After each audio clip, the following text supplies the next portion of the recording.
The Lord be with you. Well, there's an interesting issue with existing in the virtual world, and it has to do with time or the absence of time.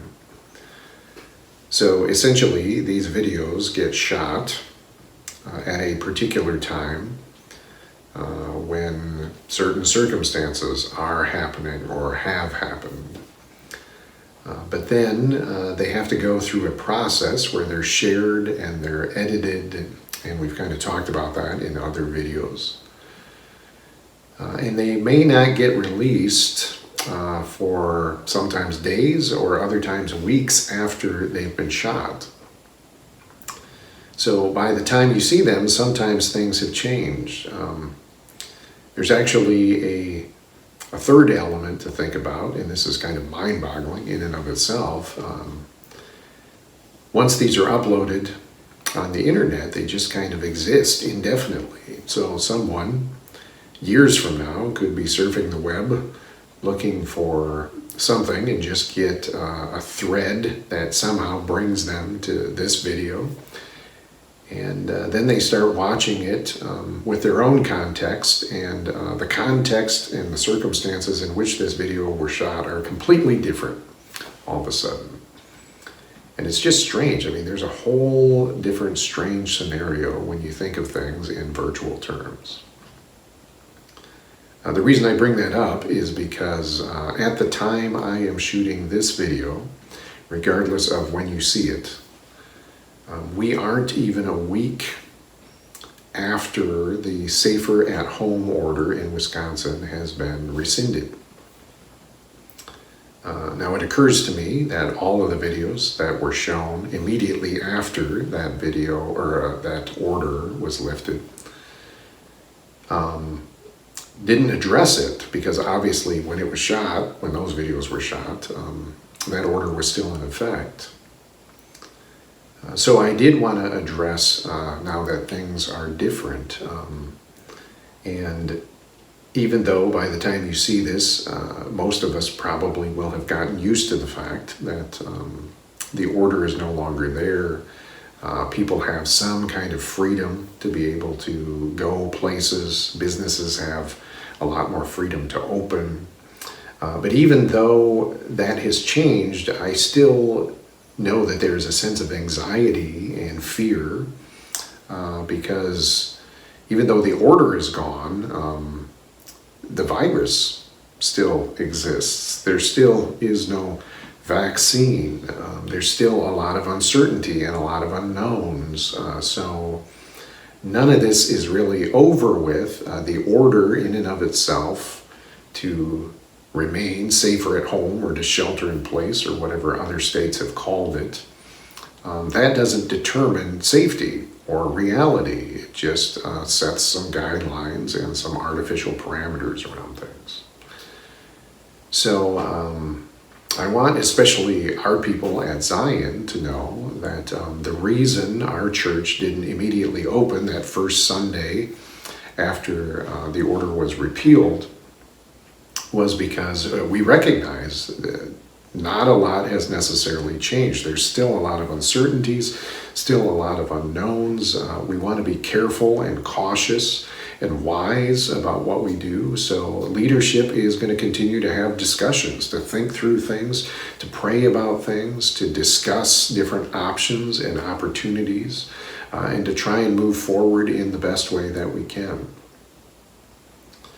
In the meantime, there's lots of things that are not going to stop, and one of those things is virtual presence. We are still going to have opportunities to think and pray and meet and be pre-recorded and exist in the virtual world so that you can continue to engage spiritually in some way. And as we are asking these questions about what is important, what is necessary in this moment, especially for the church, one of those things that we cannot forget during this time is to continue to bless.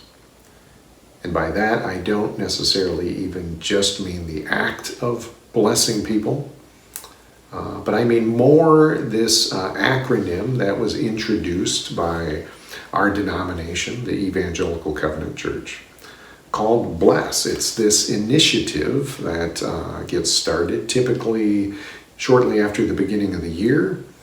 We usually introduce it in our church sometime around Lent.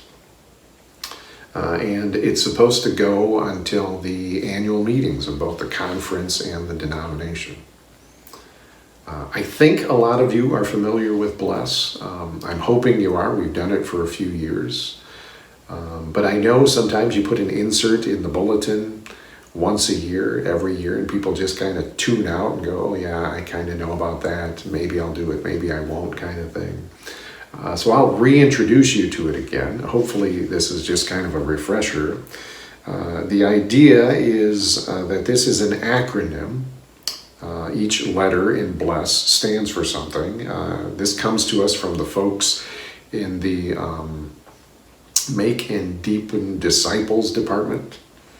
And it focuses on the 5 missional practices, the BLESS, which I'll go over in a second, so that we can engage to naturally introduce people to Jesus. So in the old language, this is evangelism, or at least an avenue for evangelism. Unfortunately, evangelism tends to carry a lot of negative connotations, a lot of negative baggage with it in our day and age. And keep in mind, this is not a hard sell. This is not trying to trick someone into signing on a dotted line to boost congregational numbers or to have some kind of bragging rights in the denomination. It isn't meant to coerce people or strong-arm people into joining your ranks. This is a way to build relationships so that other people can be introduced to Jesus, as we were introduced to Jesus in some way, shape, or fashion, however many years ago. So the acronym stands for, the B is begin with prayer. We should be praying for people. The L is listen with care. We should get to know people's stories and where they're coming from. The E is eat together, because when you share table fellowship, you are kind of equals and on equal footing, equal ground. The first S is serve with love. So we are to have a servant's heart towards people.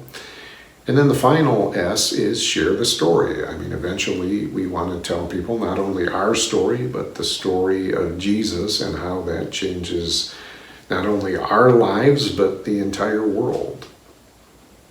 I love that it's an acronym, that the word is bless, because that reminds me and should remind us that God has blessed us. And we're not supposed to hoard that blessing to ourselves. We're supposed to share that blessing with others, because it isn't good just for us, it's good for everyone. And I think of the story in the Gospel of Matthew chapter 10, where Jesus is just about to send his 12 disciples out to do ministry. They've been following him for quite some time. They've been learning from him. They've been seeing him do ministry. And now Jesus wants them to go out to the lost sheep of Israel.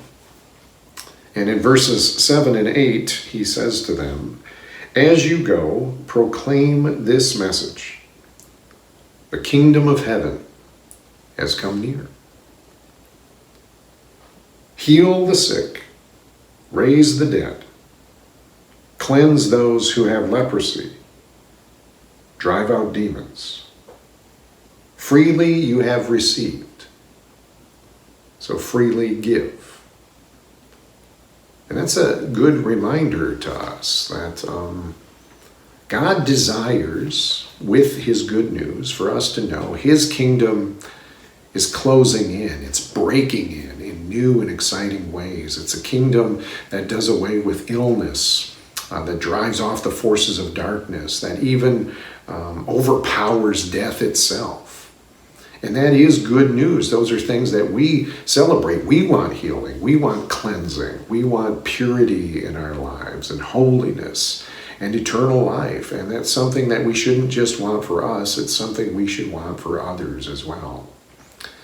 So one of the key features that we usually take advantage of in our congregation is on the inside of this brochure, which you get typically in your bulletin. We did pass these out before we went kind of into lockdown, so hopefully many of you already have them. If you don't, you can contact our church office, again, depending upon when you're watching this, because I know that we still have extras. And one of the most useful features is on the inside cover, you've got these two perforated, what we call bookmarks, for you to fill out 3 to 5 names of people that you should be praying for, that you want to pray for. You put the same names on one list and on the other list as well. You tear off at the perforations. One is a bookmark for you to remind yourself to pray for these people every day. The other one was a bookmark to turn into the church. The church would turn them into the conference so that they could pray for them at the conference annual meeting. And then those would get passed on to the denomination to be prayed for at the denominational annual meeting. Both of those conferences have been canceled, unfortunately. But our hope is that you will still be praying. I have my blessed card in my Bible.